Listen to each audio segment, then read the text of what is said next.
that onto the name of the. Hey, we're being live streamed. We are being live streamed. It's like we're semi-professionals and did this occasionally. Yeah, except for let's hope that everything wants to cooperate, because that's when it makes me sad. Turn that down.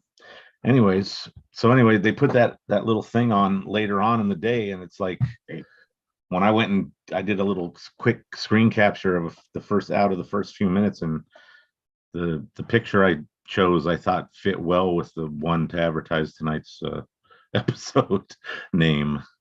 Anyways, the Foundling. Sorry. Yes. Good evening, everyone. Give it a few more minutes here just to have a few more people in the room. I see you coming in. We hear you breathing. You can, in the chat and let us know you're there. Come in, make yourselves comfortable. We got a great episode tonight. One of my favorites so far. That is spell. It's a good, strong episode. That one. A lot of fun. All right, so we've got a number of people watching now. Hello, good evening, everyone, and welcome to another episode of the virtual Cantina watch along of Mando Season 3. I'm Dave. I am your host and producer this evening, double duty. The Flat Lord of the Sith is feeling a little bit under the weather this evening. I think he's got pre-con crud, which I guess would be better than waiting in until it's there. So get that out of the way now. But with me is Jeff Solo. What's going on this evening, Jeff? It's ready for another good episode, like John said. One of a very, very good one of this from this season. It really was a lovely episode. And of course, Patchy the Pirate. How are you doing this evening, Governor? Doing fabulous. I can't believe we're on episode 4, chapter 20 already. It's just flying by. And halfway through the season. It's crazy that we're at 4. But anyway, as I just mentioned a few minutes ago, this week's episode was just so great. And, if you haven't seen it yet, you're in for a treat. If you have seen it, watch it with us again. It's fantastic to watch it. So. And if you haven't seen it yet and you're watching it for the first time with us, yeah, exactly. Spoiler alert. I'm sure there'll be lots of that. That's not the best of choices, friends. It's just not so much. Yeah. But thank you for joining us, and thank you for watching along with us. Yeah, absolutely. Indeed. And so, a lot of unveils tonight.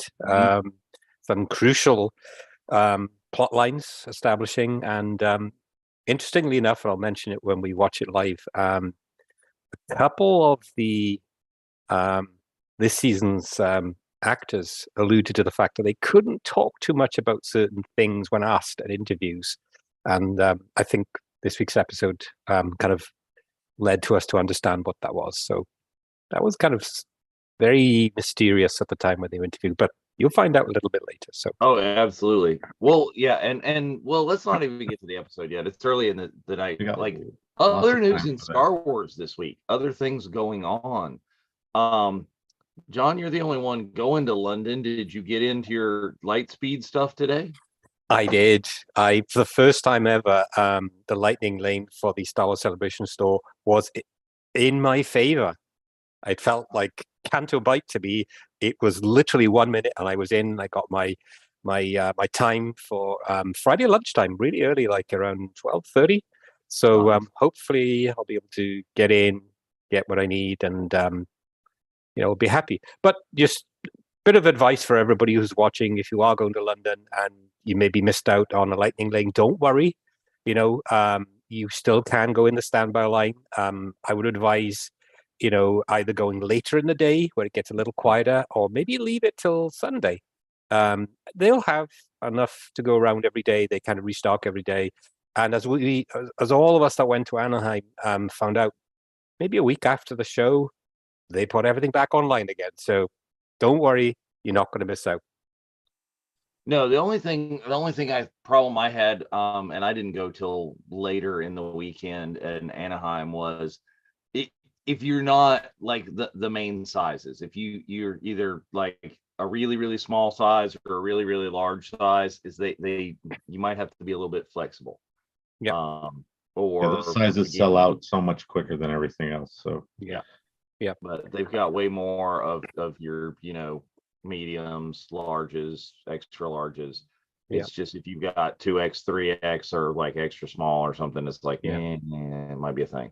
And when they do when they do release, what's in the Star Wars Celebration store, my advice to you is make notes, write down exactly what you want, what size you need, or whether you, like Dave said, you willing to be flexible on size or whatever it is.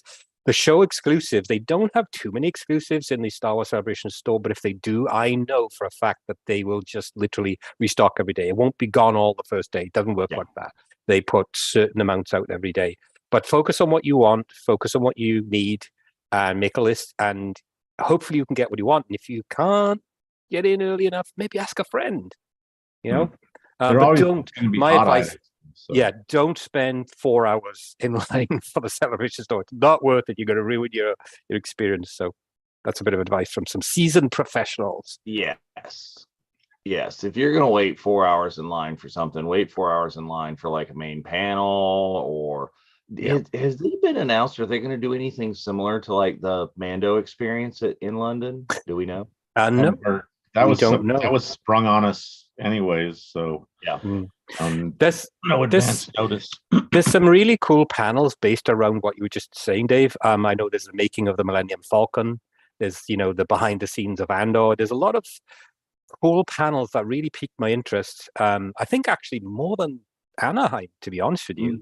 There's a lot of really different types of panels on the fan stage, the Galaxy stage, the Celebration stage, that I think something for everybody. One of the ones, and I don't want to promote one particularly, but there's a I think on Sunday night there's a late night celebrity art show, and all of the kind of Rebels cast will be there and I don't know anything about it, but it just says like at 5 o'clock Sunday evening. I just thought, wow, that's cool. That's something different. I haven't heard of before, so that's something to look forward to.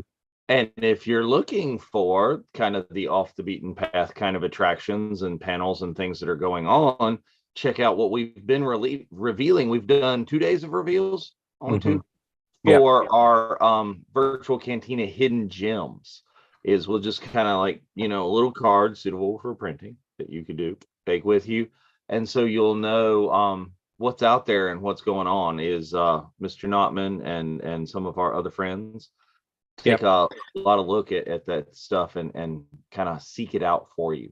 Absolutely. It's great info on, if you can't make it into one of the premium panels, as they call them, you haven't been selected, then there's some alternatives that are probably just as good, and easy to get into. So, great things on the fan stages, on the podcast stages, the after parties, that talk a little bit about those. So some of them are unfortunately sold out already, but there are some still available. I know that Saturday and Sunday night, there is some after show events still available. So check out the hidden gems, because I think that will help you think about, if you don't get into a premium panel, what else you can do during the day and the evening. And right after those premium major panels, have your butt over in front of the live stage, because those people 8 out of 10 times are going from that panel. Some of them are going over to the live stage, and they'll be there. Did I see an article today or something mention that they were actually going to be scheduling things at the live stage? They've done that.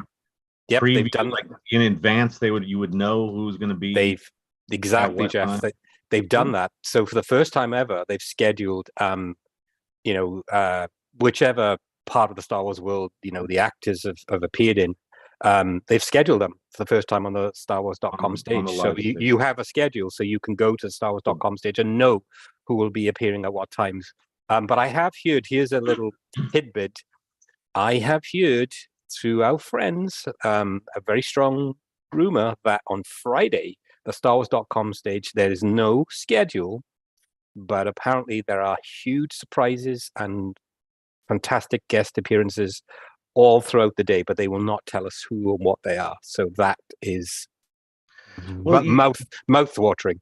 We're hearing over in the chat go by that they past, released a schedule other than Friday. Friday is that surprise day, as they haven't got a schedule out for the whole deal. Then if you look at what they've done in the past, it's not that hard to figure out who's going to be there when.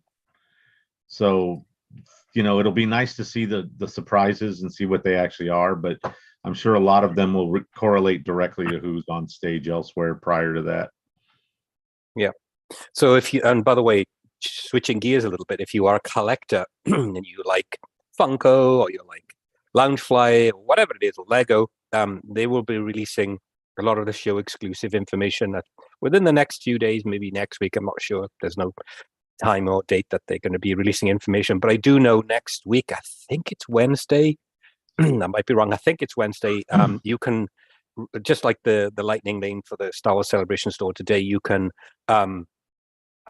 try and reserve a time to buy the Funko show exclusives. So I think that's next Wednesday, but check the StarWarsCelebration.com site and they have information about that. And if you're looking for the show exclusive Funko droids, the 2-pack with R2 and R5, that's already hitting physical GameStop locations. That's already in person in there. Interesting. So lots more information to come for the next 2 days. I'm getting issues with my feed, it looks like, on Facebook. So if anybody's having problems, jump over on YouTube and you can watch live there as well, just in case. Yeah, for whatever reason, friends, Facebook has really been going with a low frame rate at times for us here, but the feed on YouTube is usually much smoother. I think it has to do with an interactivity in the chat. The more stuff that goes on when that starts happening, it just kills on us. Yeah. So if you get a bad feed, jump over onto YouTube. I always find that a bit better myself, but yeah. So aside from that, some other exclusive reveals in London. If you weren't in Anaheim and you didn't see the Ahsoka reveal or trailer, they'll have, I strongly believe they will have something about the new series. They have a panel on Ahsoka. So that would be interesting to see what that panel contains and what they show us. So looking forward to that. Yeah, absolutely. There's going to be, there've got to be. We talk about this every week. There's got to be some Ahsoka reveals.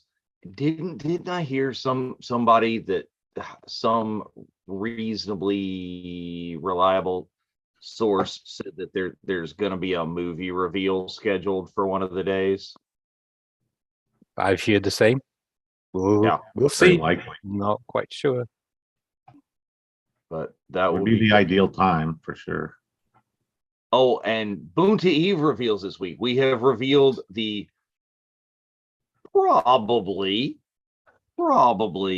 final official guests for Boonta Eve. There might be a surprise or two coming yet, but really cool stuff. All of the guests that have been revealed for Boonta. I think this week we had our Darth Vader theme on Monday.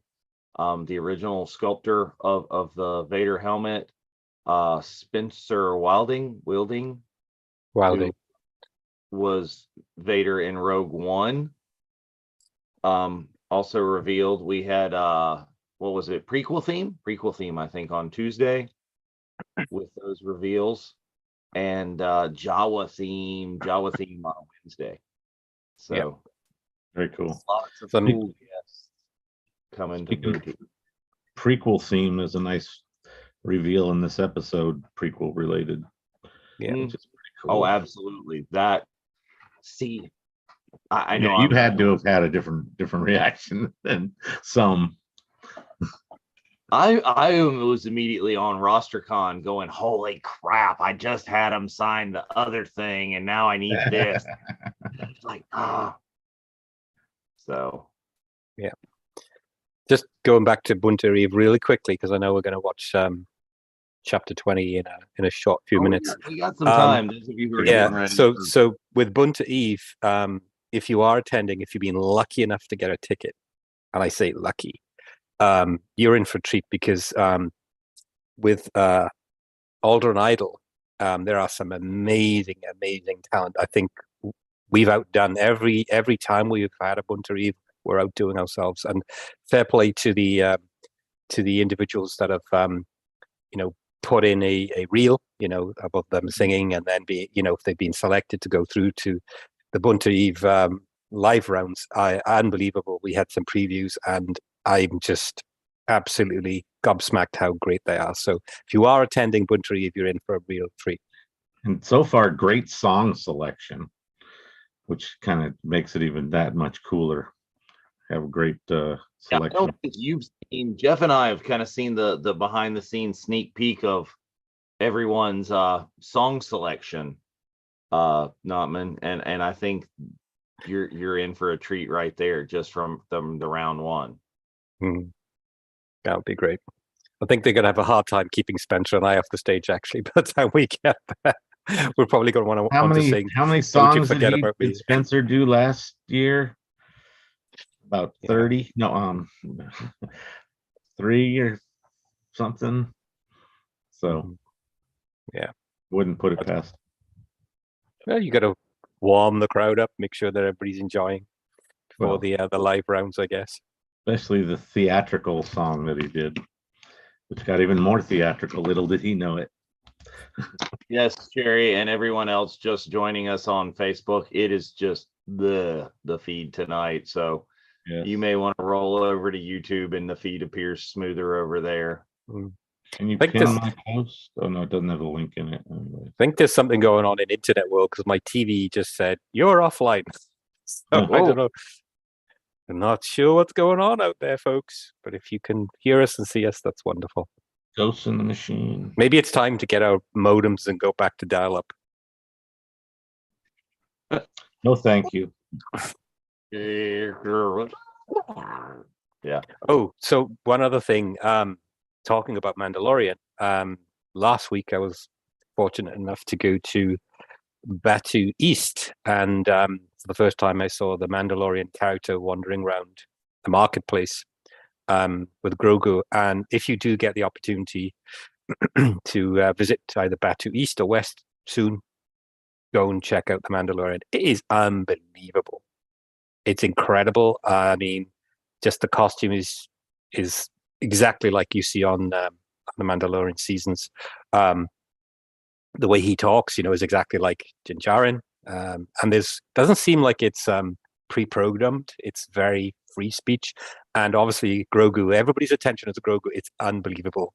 What they have there in his little satchel as he carries it around is so lifelike. It's just like you see in the series. So please, if you get the opportunity, go see, get some photos with him as he wanders around the marketplace. Did they release Boba and Fennec Shand into the park there yet? No. We're still they're still in cages in the back behind the scenes.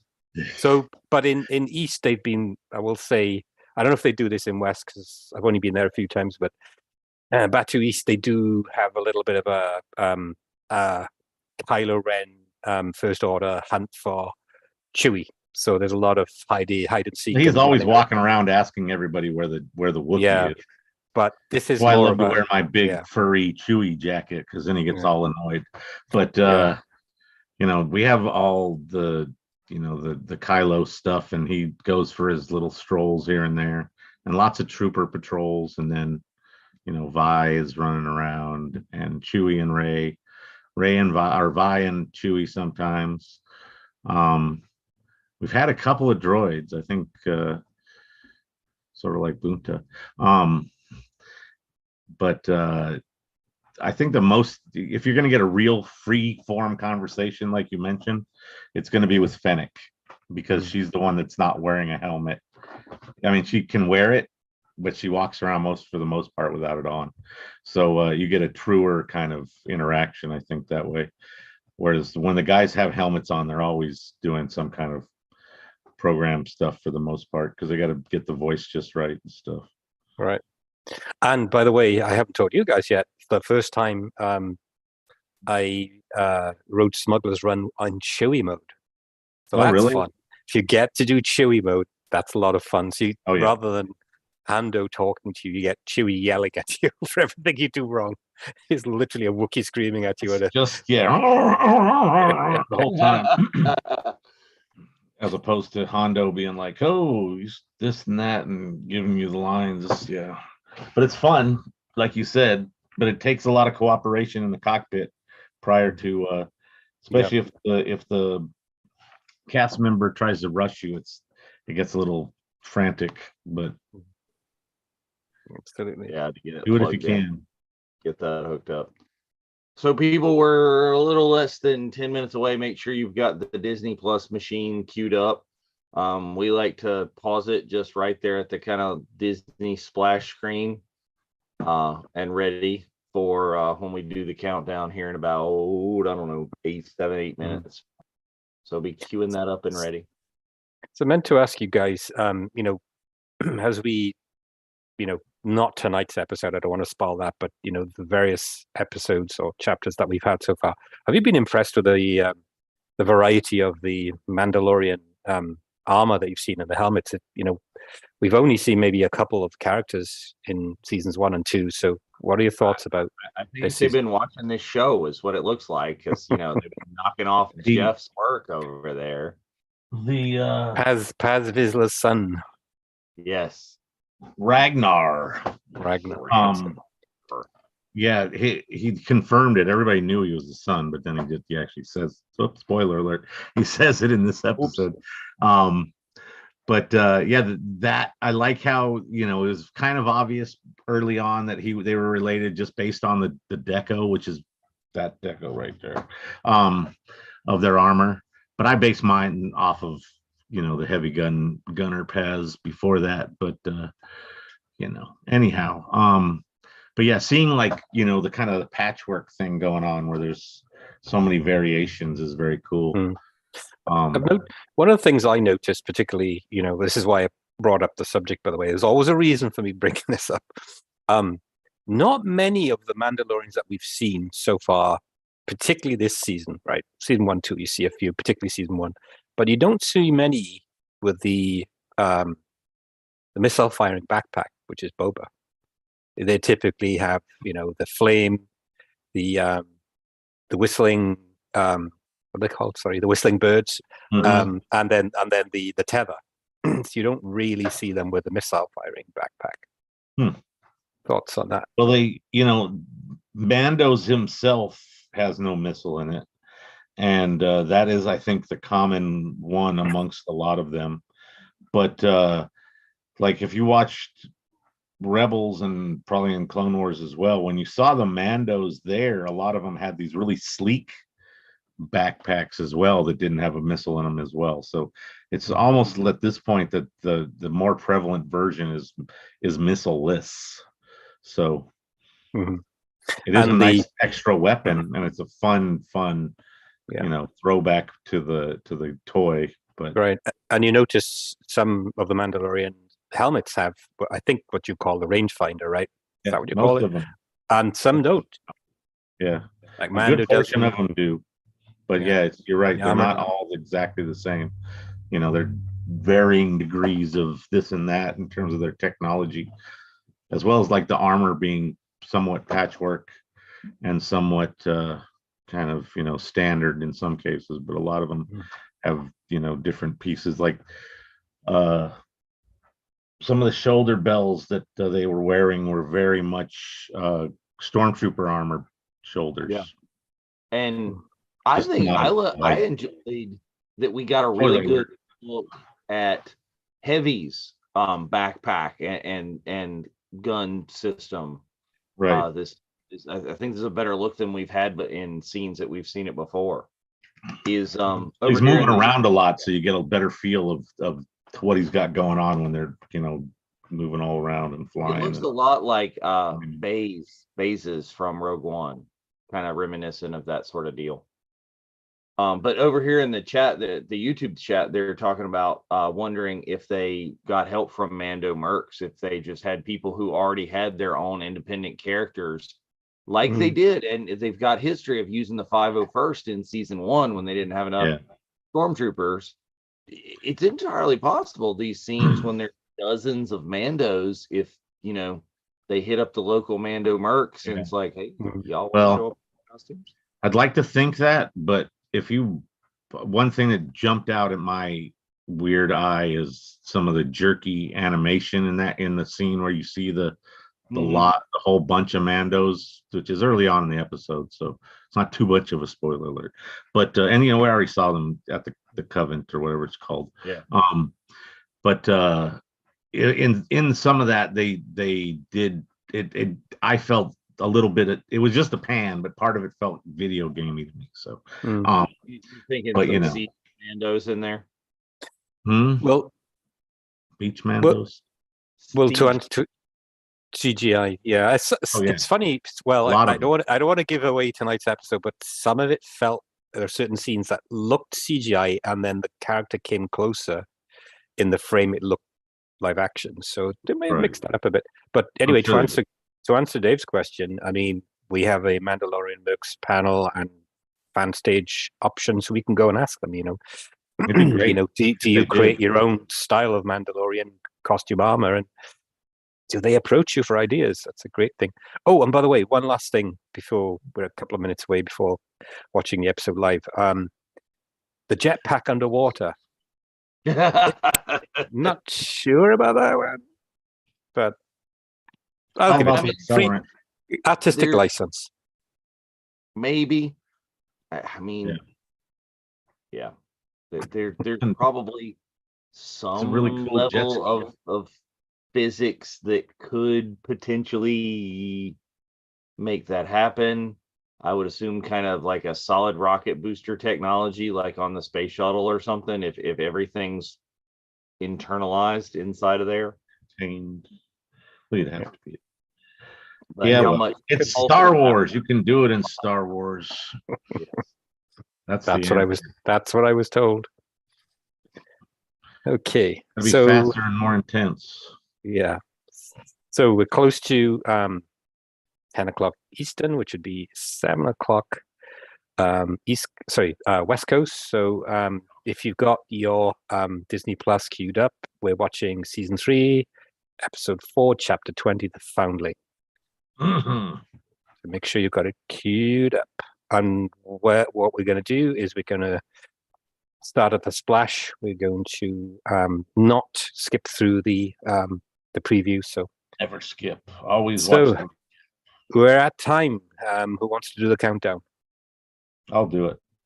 Okay, so, go ahead, Jeff. We're going to start in 5, 4, 3, 2, 1. The Foundling. Oops, take that audio down. Whoops, there we go. Put that. Oh, they got those on. Let's set the audio up. There he is. Yep, there we are. Back to what is it? Ragnar. Yeah, good old Ragnar. Jimmy Kimmel's nephew. Really? Never knew that. And he was the young Tusken in Book of Boba Fett, which is he was also a character in one of the commercials or something. Oh, and I think we in WandaVision. Anyways.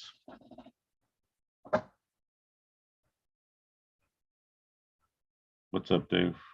Oh, yep. I was just commenting on Bo just sitting here going, did I just join a cult? What happened? Yeah, you can see you get this like weird kind of body language from her where you can tell she's very uncomfortable. Yeah, it's like what did I do? What have I got myself into? Like the shots of her like looking at the mythosaur were kind of interesting. Somebody raised in Screen Crush, they mentioned that in that helmet droid montage thing right there, that the good guys were blue and the bad guys were red, and at the very end there was a Mando style. Props to Lucasfilm. Got one of my favorite droids up there, IG. Yeah, that's so cool.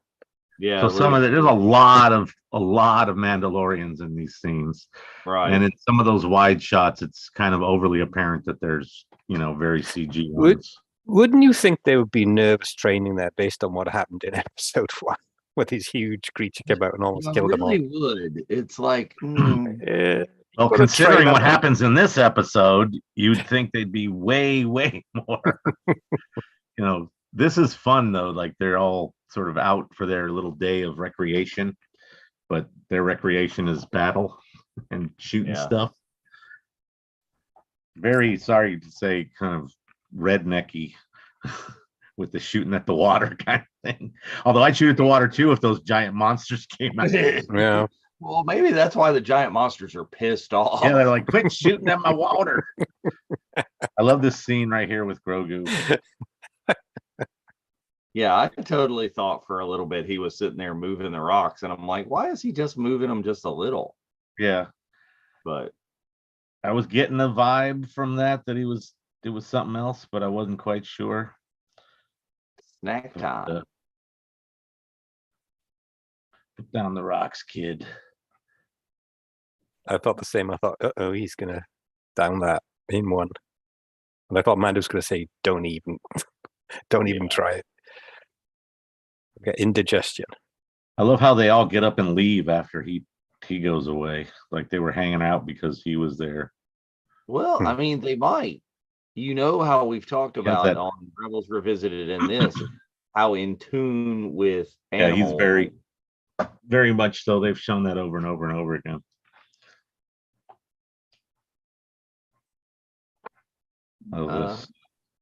It's like you just brought a toddler to a prize fight. Welcome to the octagon. Yes. Like, I don't know. I'm his ward. Proceed. It's like, dude, he has to learn what to get his butt kicked. No, he's just gonna kick him. He's gonna stomp him and punt him, as you Brits would say. He's a punter. Yeah, and I'm thinking, Ragnar here made a poor choice. It's like, okay, we're doing the training whistling birds here, but yeah. So could we have chosen just rocks or something? Mm-hmm. I don't know.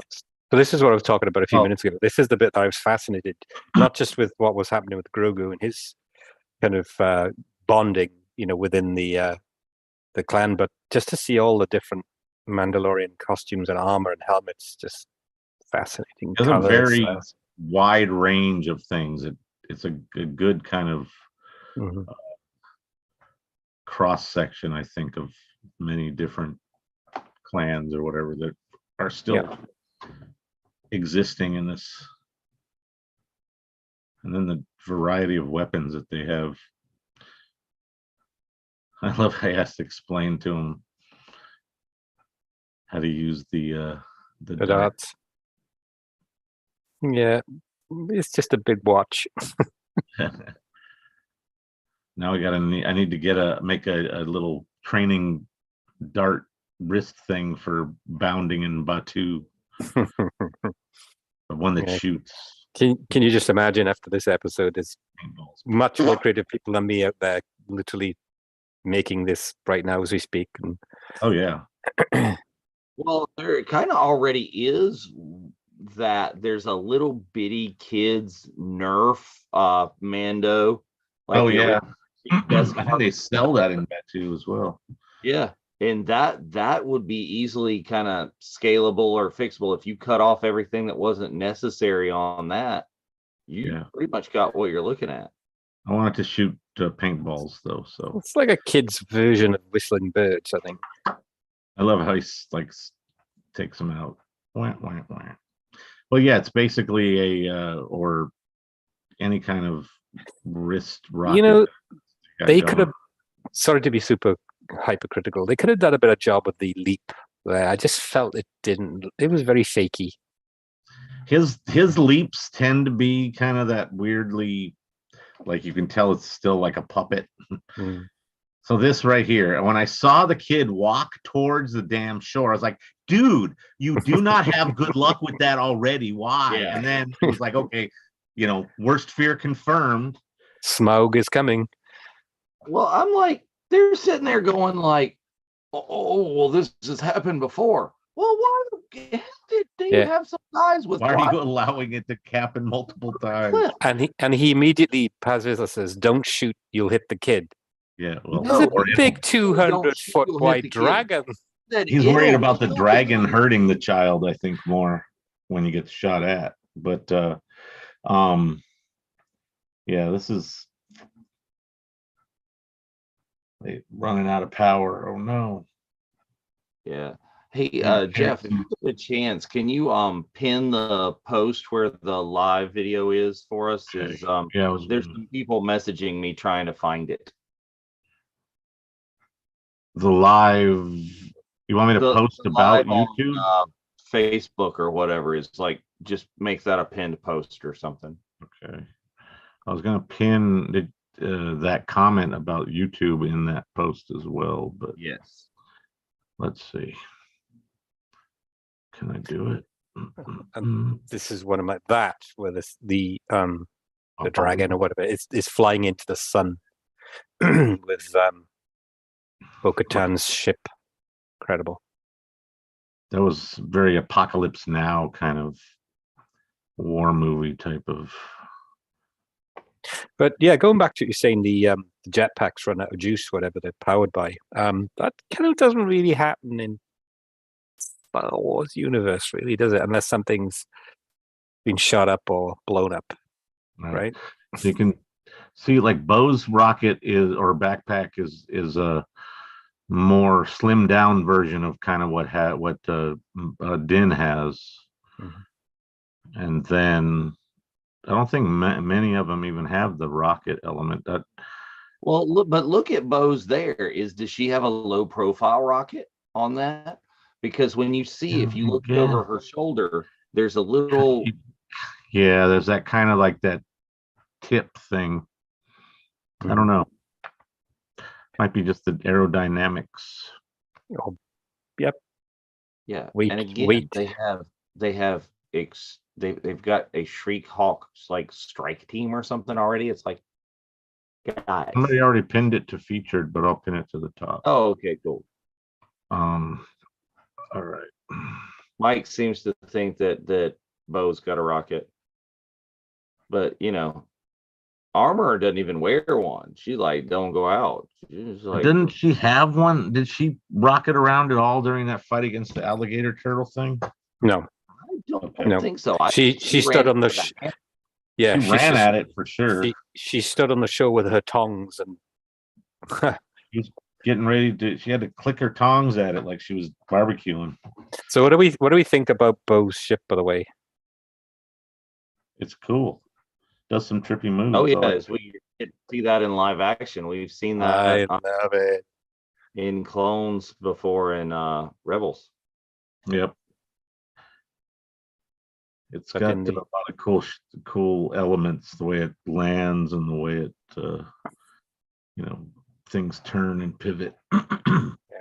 Yes, we are here, Jason. You found us. So. This is probably my favorite scene of the entire this season so far. Just coming up now. Unbelievable. It's intense here. It's like you're like, what do they do when they make giving Grogu PTSD? Yeah, exactly. We've not seen him really in, I think, maybe pain or just trauma or something. Just to. You see him worried here and there, but yeah. Nothing is to this degree, really. Harrowing. Right there when you see his little teeth and then that, that's for a puppet. And 99%, or I don't know what percentage, but a majority is a puppet. They do some manipulation via CGI, but he's so he emotes so much. Mm-hmm. Yeah, and then look at the cute little baby virgin, little younger glow glue. Those big old eyeballs catching them lightsaber reflections. And then this is great with the continuation of this scene, and his nice clean pram. Yeah, and then they're like Send him to Keller and Kel, whatever his name is. Kellogg's. People are like, what's going to happen? Oh, there we go. I'm here to save you. There's so many references back to this purge, isn't there? It's in Kenobi, it's in Mandalorian. There's a reference it a turning lot. point for sure. Well, yeah, Order 66 is kind of like becoming the, Batman crime alley scene. But it's It's not in the same way because it's being done in more ways from different angles and stuff. Now, when I saw Master Jedi Binks come in, this was incredible. What a scene. Oh yeah. Well, and because he had never been canonized other than on the Jedi Temple show, right? That's where they introduced this Jedi character as the host of the Jedi Temple run or whatever it was called. So technically he did not exist in this kind of Star Wars universe until now. I mean, yeah, there's always possibility that name was somewhere in print somewhere or something. And the use of and the use of the two sabers as well, which is again not common. Okay, Mike, exactly how is the Jedi Temple show canon though? Because you literally have like kids, it's Double Dare but Jedi. So I'm sure.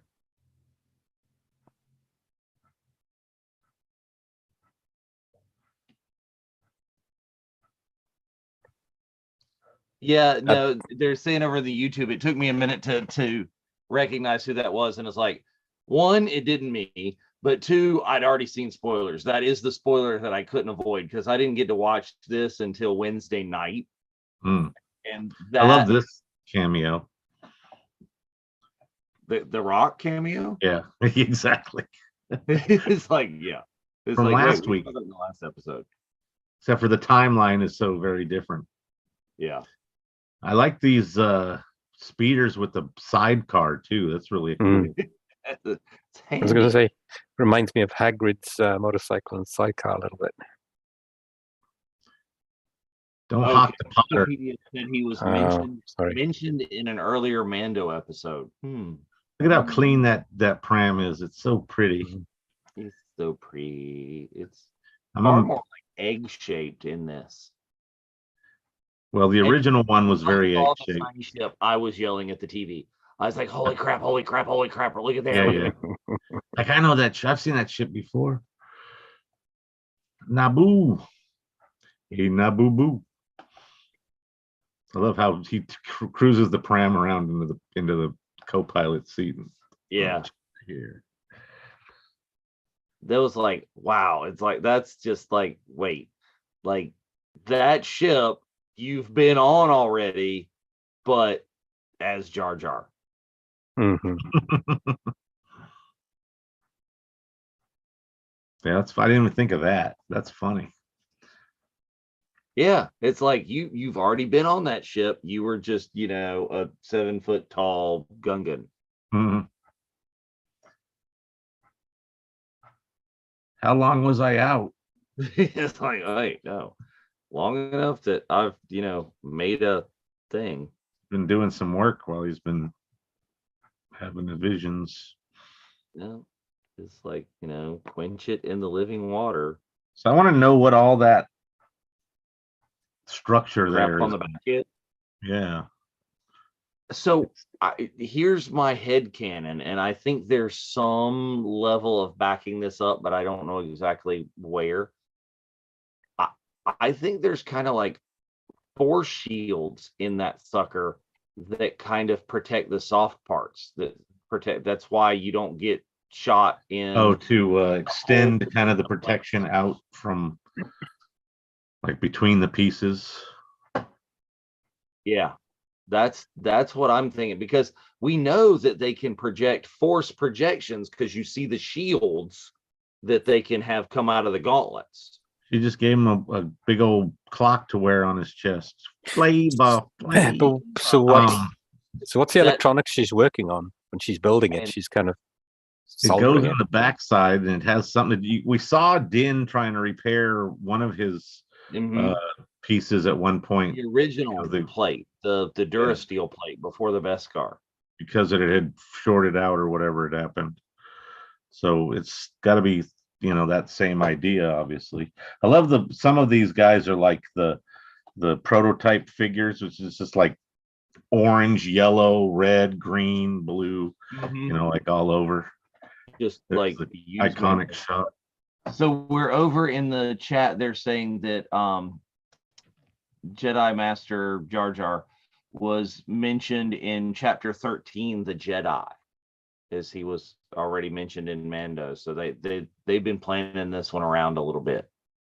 I would imagine. I think he was probably already working this, or they were already working this kind of angle when Ahmed started sort of being on the scene a little bit more. Well, yeah, when Ahmed started, when he was in Rhode Island last year, and he hit 2 or 3 cons in a row, so he must have already been, filming this or had filmed it or whatever. Hey, Heavy's gun like grows. It's like that is giant. So I don't. I have the audio down, but what I've heard, and we haven't had Tate back on to confirm this season. We haven't had him on it this season at all. I heard that they have altered Jon Favreau's voice or removed Jon Favreau's voice from the Heavy Gunner character's audio, and it was actually Tate doing the voice, but he still sounds like John to me. I don't know if they were mixing things or Tate's doing a really good version of it that's very John. Yeah. I'm not 100% sure, but certainly sounds just like Tate to me, so I would almost hesitate to say it was him. Yeah, I think the article was from a fairly reputable source to how they have completely changed over the voice to Tate, and then it was speculating, of course, why would they do that? Because wouldn't want to have to sync John's voice to Tate's mouth if he has to remove the helmet. Yep, that's definitely the possibility. So we'll see. This is cool where they give Bo-Katan the kudos to sit by the fire. Oh yeah, the leader, whatever he called it, the leader. And that gun is giant, and all that stuff hanging off of it. Oh, it's hooked to his backpack too. Well, I think he was. What I'm saying is, it looks very like Baze had that cylinder, just that cylinder. He didn't have like the rockets on the back, but with the kind of chain link belt. His was like that weird vacuum cleaner thing. Right. Yeah, it's got kind of that vibe, that the chain or whatever you want to call that lead from the gun to the to the so back. Can you imagine trying to climb this, which is really hard, like that huge gun on the weight. At least they have that the way that they're climbing it is all like Batman 1966. They started off just going up the rope like, Adam West style. Somebody's gonna pop their head out and be like. So this is the part I thought was CGI, where it didn't. Right, he swings across, and then it feels like live action. Right. I would imagine some of this. Yeah, I don't know how they would film all of this, so it would have to be a combination of things. Well, I mean, they could film it horizontally. Yeah, that's what I was thinking as well. The volume, if they built a rock horizontally, they could just be.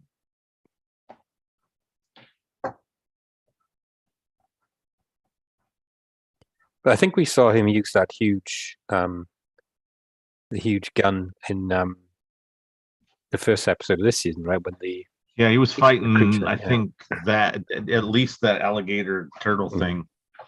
It just did not appear that big during that one. The gun? Oh, maybe he upgraded it because he saw what was in the water. Had the armor build some big old barrels for it. Yeah. I don't know. Next time the crocodile This is comes, crazy. you're gonna use this. Listen here, that is not John's voice. Okay. I need to go back and listen to it again. Last night when I was watching it, it was later, so I didn't have the volume up as loud as it could have been. Because I watched it after I got back from seeing John Wick 4. Go see John Wick 4. It's crazy. Some of the longest fight amazing. Scenes, most intense stuff I've ever seen. Be in the right place at the right time to meet celebrities at things. I didn't get to meet them. I got to see them and hear them and listen to them. No, not Keanu. The selfie you posted. Oh, with, Robert. Yeah, that was cool. I just happened to be walking down the stairs and look over, and somebody coming out of the aisle is Robert Kirkman. I was like, "Hey, Robert, can I get a photo? Let's get the IMAX John Wick thing in the background." You know, that was cool. That's pretty cool. That's Jeff. That's trauma right there. It's like getting regurgitated for. That was like, it was like, where's the kid? Where's the kid? And then it's like, oh, he's puke. That's nice. Like, whoa. Somebody's foreshadowing. He was keeping him safe and warm. Yeah. He was suggesting him for the children. Yeah, I love getting them ready to be easier to eat. I love just a bit we saw a minute ago when he's trying to release himself from the jaws with a flame. Oh yeah, and then this was the thing that I thought was hilarious. It's like, oh yeah, let's get the grappling hook on the thing, and then it's like, oh shit. There is a lot of that kind of semi slapstick elements to it. Yeah, you're like, you're not gonna do much. Like, that's that giant thing. Why would you do that, people? It's like, if they were able to wrap it up, that's one thing. But if the way that they're doing it, do that trick that they used in that really old movie Star Wars, where you go around it. Wait, no. I love this. Go for the legs with your harpoons. Yes. And then, oops, hello, how are you doing? I thought we killed that. There must be a lot of those in there. Well, there's always a bigger fish. Gooba fish. You should have said that to Grogu. All right. I love this. Like, okay, yeah, let's just hang on the side of the hill for a while. Take a breather. Yes. It's like, it's nap time. It's like a little tired. Yeah. You smell like no more fighting with the Darksaber, guys. You're friends now. You've saved his son. Oh yeah, no, he's definitely not going to challenge him anytime soon. Yeah, I still love the way that they represent Bo's ship in this. Mm-hmm. So cool. I'd like to see what practical parts of it there actually are on set. Like, how much of that is there? Like a legit side of it, or is it just that little cock or like ramp area, or what's going on? How are the other pieces represented? Is it just like a pile of blue boxes or something? And is that the first time we've seen the Mandalorians do this kind of Wakanda Forever?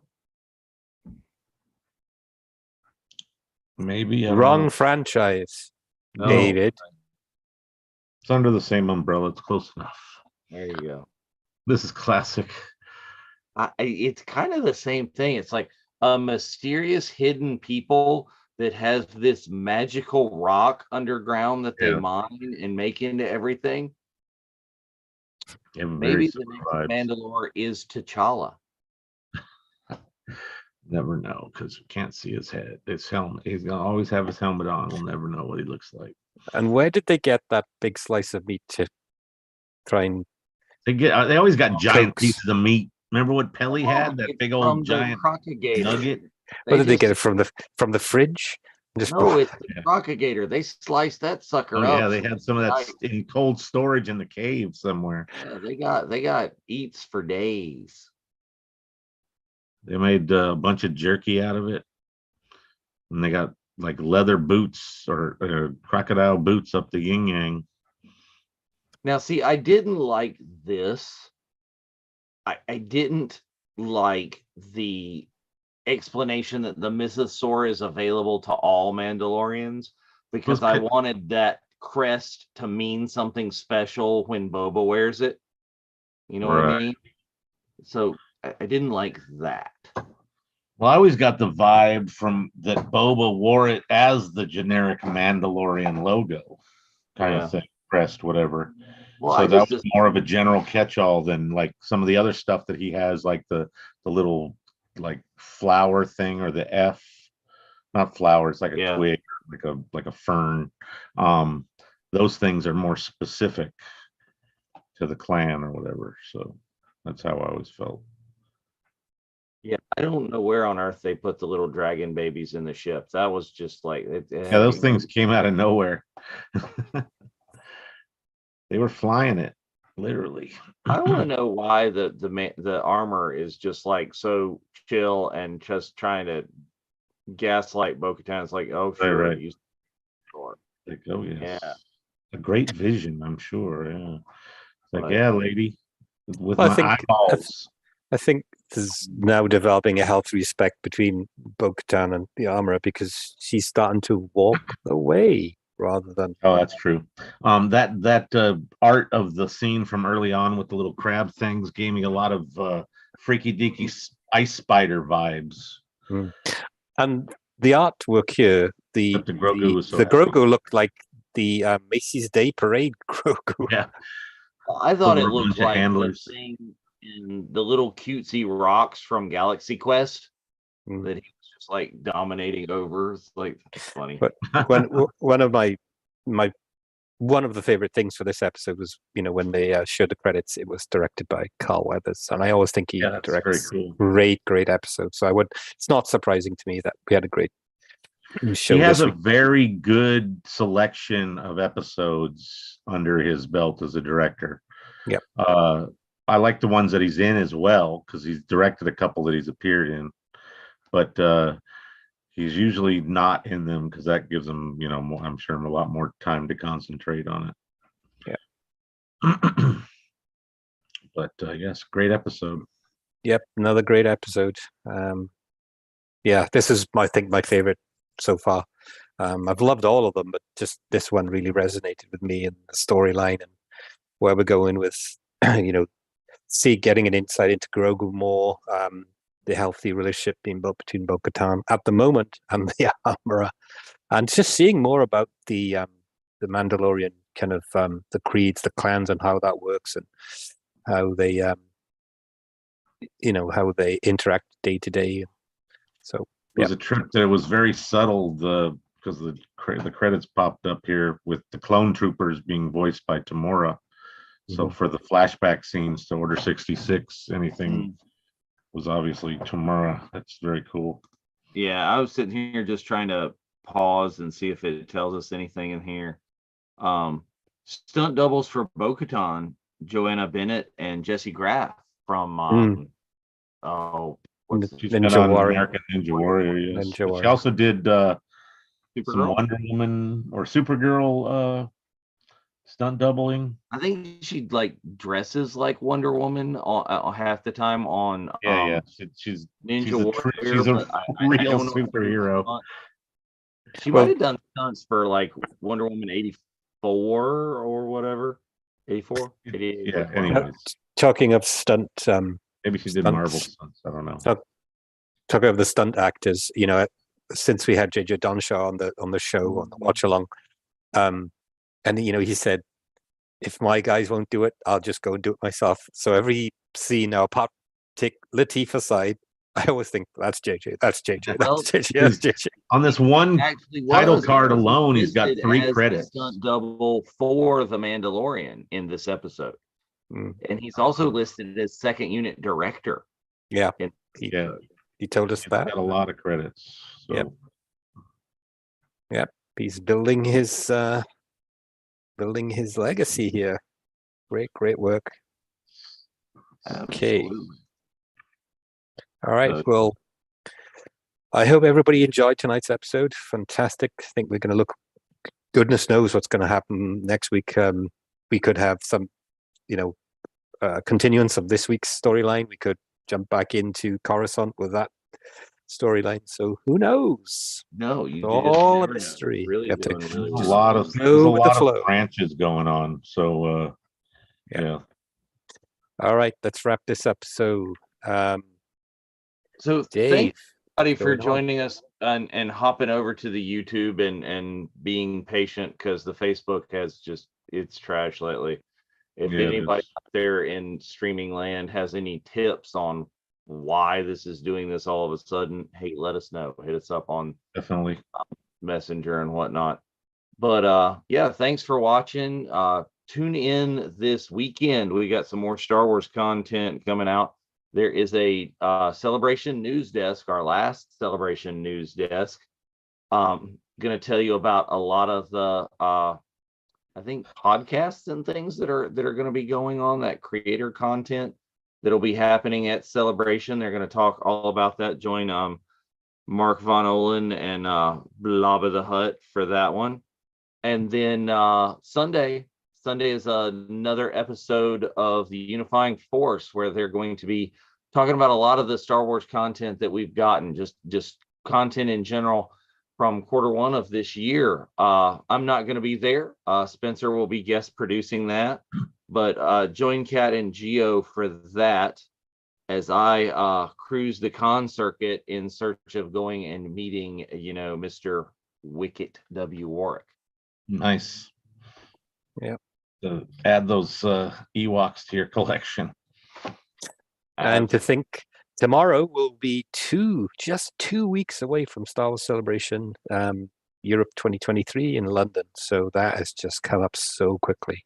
So looking forward to seeing if we can get you some exclusive content from that, so that you guys Don't can forget Monday. feel like you're there. We're gonna have a special guest in Rebels Revisited on Monday, so that's hasn't been officially announced, but keep an eye out for that, and don't miss out on any other shows. But yeah, we're gonna have a lot of great celebration coverage coming up. Oh yeah, Mark just announced that over in the YouTube there, and he said that they definitely will be talking panels and podcasts on the news desk on Saturday. So Nice. join us for all the things, people. This is your station, your place for Star Wars and Star Wars Celebration news. Until next time, I'm Dave. Jeff. I'm John, and this is the way. This is the way.